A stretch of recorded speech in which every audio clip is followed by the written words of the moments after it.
teman-teman semua, apa kabarnya? Kali ini saya akan membahas film The Great Wall of Archimedes tahun 2019, mengisahkan tentang angkatan laut Kekaisaran Jepang yang berencana membuat kapal perang terbesar pada masa itu yang bernama Yamato, dengan tujuan agar menjadi angkatan laut terkuat yang bisa menandingi kekuatan Amerika di Pasifik. Lalu bagaimana awal mula terciptanya kapal perang legendaris Yamato? Langsung saja kita ke alur ceritanya. Film berawal pada tanggal 7 April 1945. Telah terjadi sebuah pertempuran dahsyat antara Angkatan Laut Jepang menghadapi Amerika di Tanjung Bonimisaki.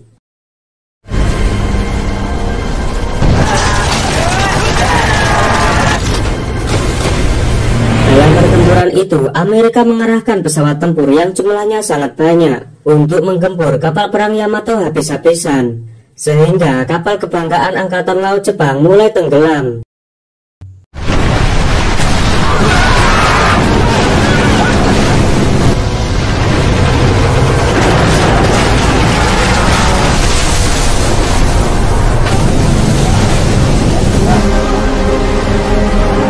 Kembali 12 tahun yang lalu, tepatnya di tahun 1933.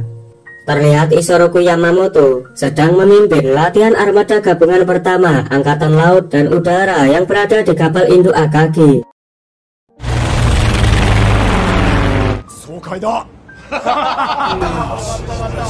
Dia mendapat kepercayaan untuk mengurus semua program penerbangan Angkatan Laut Kekaisaran Jepang. Fujioka lalu menemui Isoroku untuk menunjukkan desain dari kapal induk baru. Mereka berencana mengajukan desain itu kepada Kementerian Angkatan Laut untuk memperkuat armada laut Jepang. Namun ternyata perwira lain yang bernama Hirayama juga akan mengajukan desain kapal perang baru. Mereka pun harus bersaing menunjukkan desain terbaik supaya disetujui oleh Kementerian Angkatan Laut. Beberapa hari kemudian, rapat peninjauan kapal baru pun diselenggarakan. Namun Shimada heran dan bertanya, kenapa Isoroku malah mengajukan kapal induk baru, bukan kapal perang? Karena saat ini yang dibutuhkan Jepang adalah kapal perang yang besar dan sangat canggih. Isoroku yang dikenal ahli dalam strategi perang, dia pun menjawab kalau di masa depan kapal induk akan lebih berguna di medan pertempuran. Karena perbedaan pendapat, sampai akhirnya mereka berdua berdebat.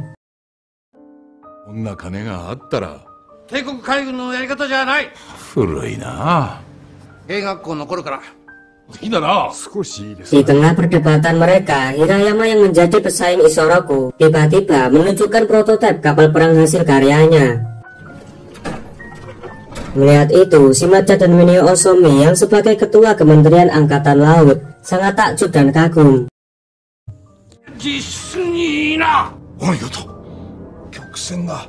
Sepertinya desain kapal perang Hirayama yang akan disetujui oleh Kementerian Angkatan Laut. Namun keputusan pastinya akan diumumkan di rapat selanjutnya. Setelah rapat, Isoroku, Fujioka, dan Nagano mampir ke sebuah rumah makan. Tanpa sengaja mereka bertemu seseorang remaja yang bernama Kei Tadashi, seorang mahasiswa jurusan matematika di Universitas Imperial. Namun dia dikeluarkan dari kampusnya karena terkena masalah. Padahal Tadashi sangat jenius dan pandai menghitung dengan cepat dan akurat.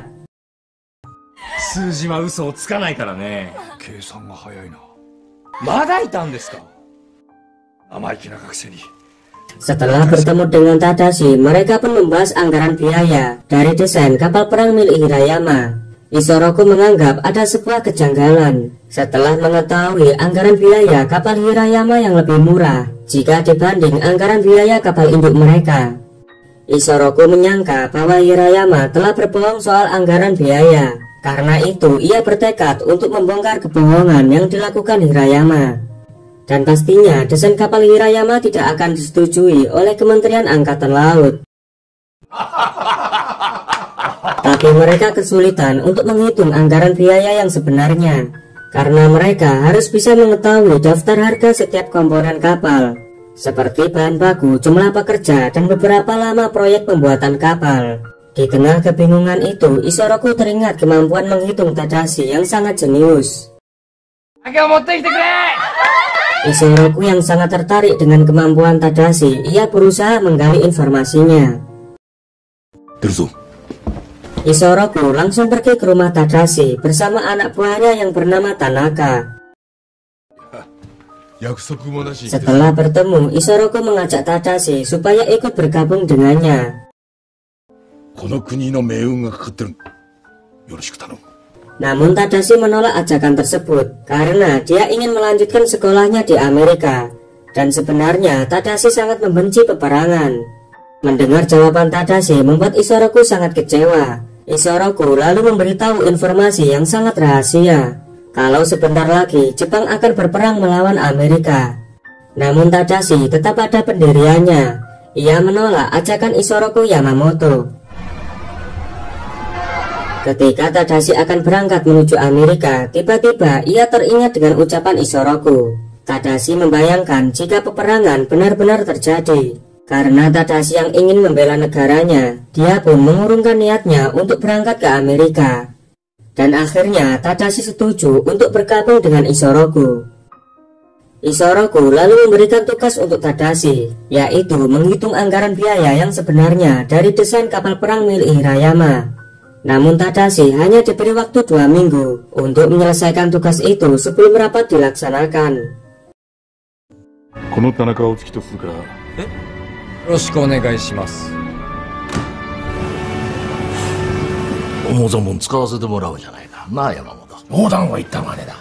Tadashi kemudian diajak menuju tempatnya bekerja. Alangkah terkejutnya, Tadashi harus menghitung anggaran biaya tanpa adanya blueprint dari kapal perang milik Hirayama. Tanaka kemudian menjelaskan bahwa blueprint kapal perang bersifat sangat rahasia dan tidak mungkin dipublikasikan. Berarti Tadashi harus menyelesaikan tugasnya dengan data seadanya.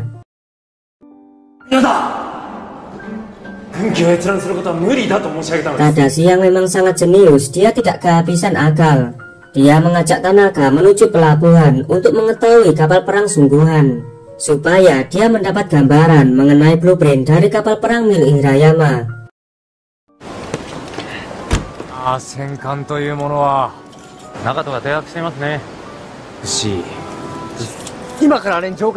Sesampainya di pelabuhan, Tadashi dan Tanaka menaiki kapal perang Nagato.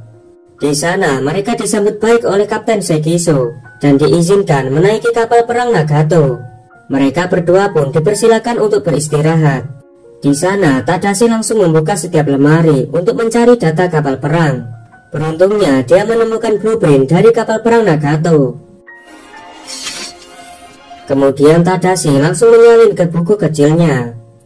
Keesokan harinya, Tadashi yang sudah mendapat blueprint dari kapal perang, ia lalu mengukur setiap bagian kapal untuk mendapatkan data sebanyak mungkin. Kemudian data itu akan digunakan untuk memperkirakan blueprint kapal perang milik Hirayama.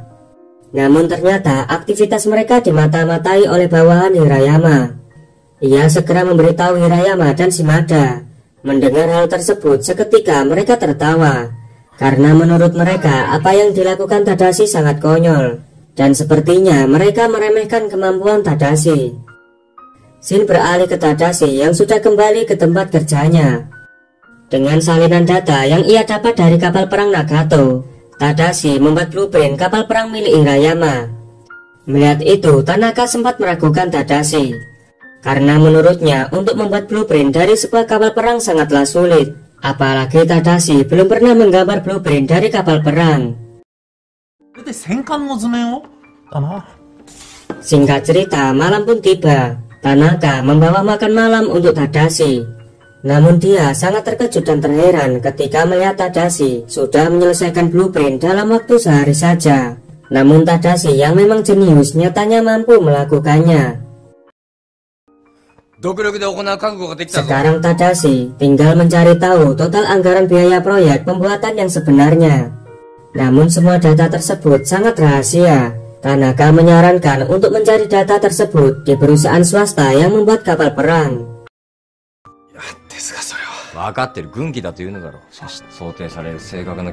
Esok harinya mereka mengunjungi satu persatu perusahaan swasta yang membuat kapal perang. Namun mereka sama sekali tidak mendapatkan data yang diinginkan. Semua perusahaan yang mereka datangi menolak untuk menunjukkan data tersebut. Sedangkan waktu semakin mepet dan tinggal 8 hari menuju rapat penentuan.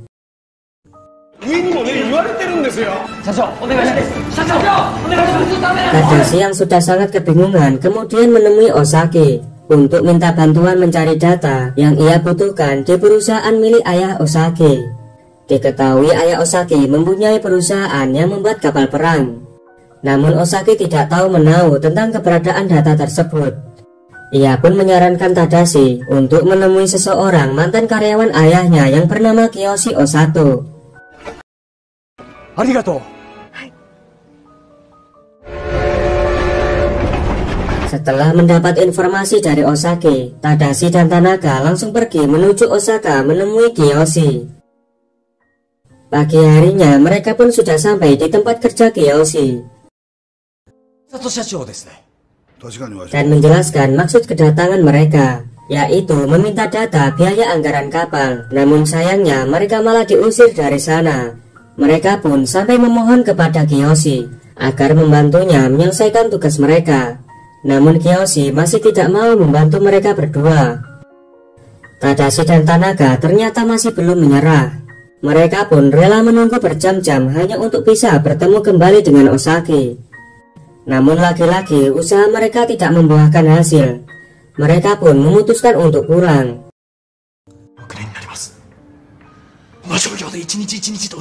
Namun tak disangka Osaki datang menyusul mereka. Berkat bantuan Osaki, mereka pun akhirnya bisa bertemu kembali dengan Kiyoshi. Kiyoshi bersedia membantu mereka.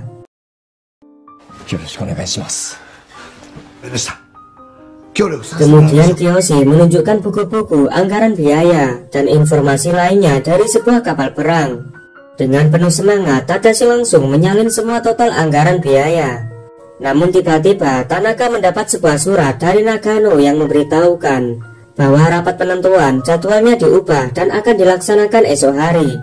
Kini mereka hanya memiliki waktu beberapa jam saja untuk menyelesaikan tugas mereka.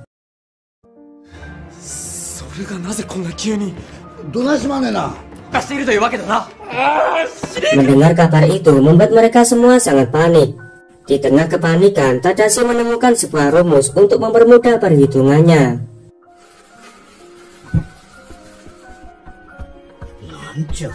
Lalu Tadashi menjelaskan rumusnya kepada mereka. Walau sempat kebingungan, akhirnya mereka mengerti penjelasan Tadashi. Mereka pun bergegas kembali ke Tokyo. Sebelum pergi, mereka berpamitan dengan Pak Kiyoshi.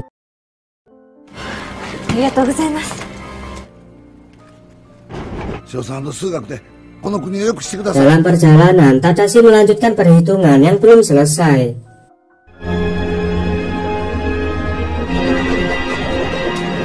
Singkat cerita, pagi hari pun tiba. Mereka akhirnya sampai di Tokyo. Mereka pun harus berpisah karena Tadashi harus menghadiri rapat penentuan sebentar lagi.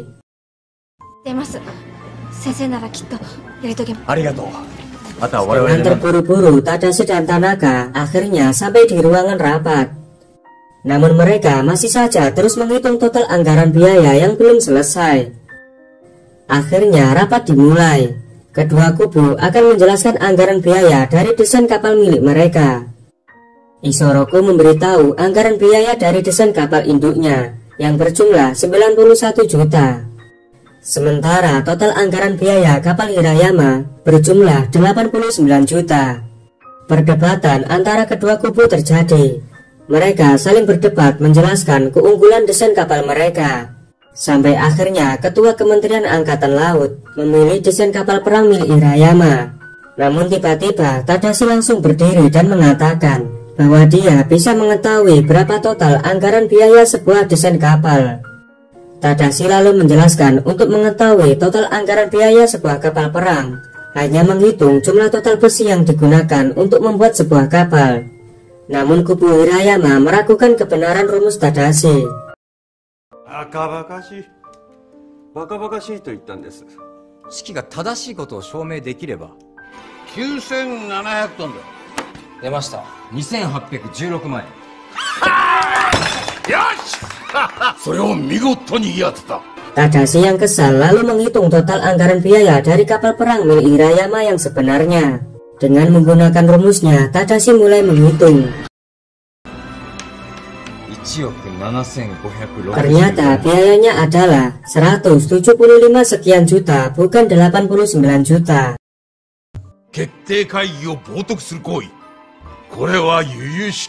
Mengetahui kebohongannya terbongkar, Hirayama hanya bisa terdiam. Suasana rapat semakin tegang saat Shimada terus membela Hirayama.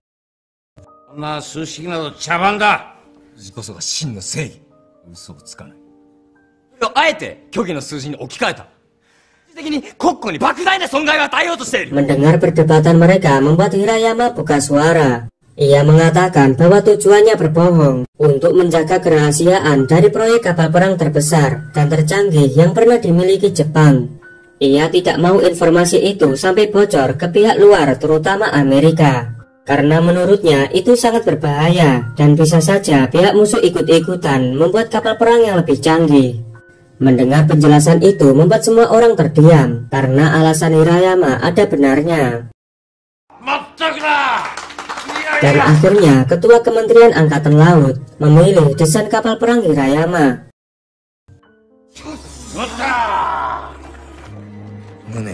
Setelah mengamati prototip kapal perang Hirayama, Tadashi mengetahui adanya sebuah kejanggalan. Tadashi kemudian mengungkapkan bahwa desain kapal Hirayama memiliki kelemahan yang sangat fatal.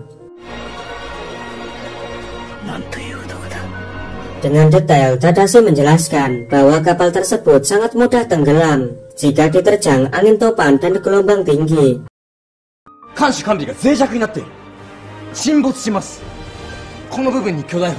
Hirayama yang merasa bersalah dan malu meminta Ketua Kementerian Angkatan Laut untuk membatalkan pembuatan kapal perang rancangannya karena dia tak ingin harga diri dan reputasinya tercoreng karena kesalahannya. Sebagai gantinya, rancangan kapal induk Isoroku yang akhirnya disetujui. Setelah beberapa hari kemudian, Hirayama mengundang Tadashi untuk menunjukkan prototip kapal perang rancangannya yang jauh lebih besar. Hirayama lalu meminta Tadashi untuk memberikan rumusnya. Tentu saja Tadashi menolaknya mentah-mentah.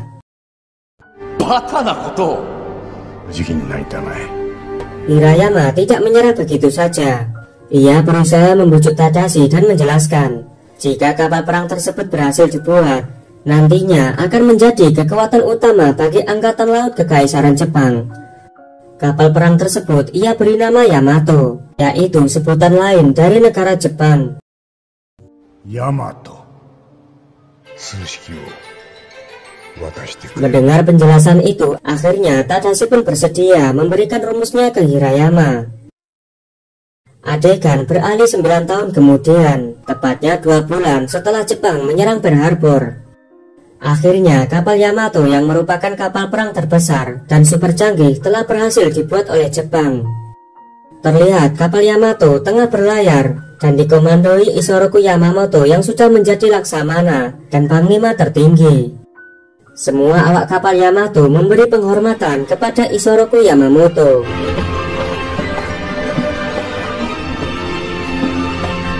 Sementara Tadashi sedang menyaksikan kapal perang Yamato berlayar. Ia menangis terharu karena telah berhasil membuat rancangan kapal Yamato bersama Hirayama. Dan film pun berakhir. Oke lor, terima kasih udah nonton film ini sampai selesai. Jika Anda suka, silakan tekan tombol like, subscribe, dan aktifkan loncengnya agar tidak ketinggalan konten menarik dari channel ini. Saya izin pamit, sampai jumpa di video selanjutnya.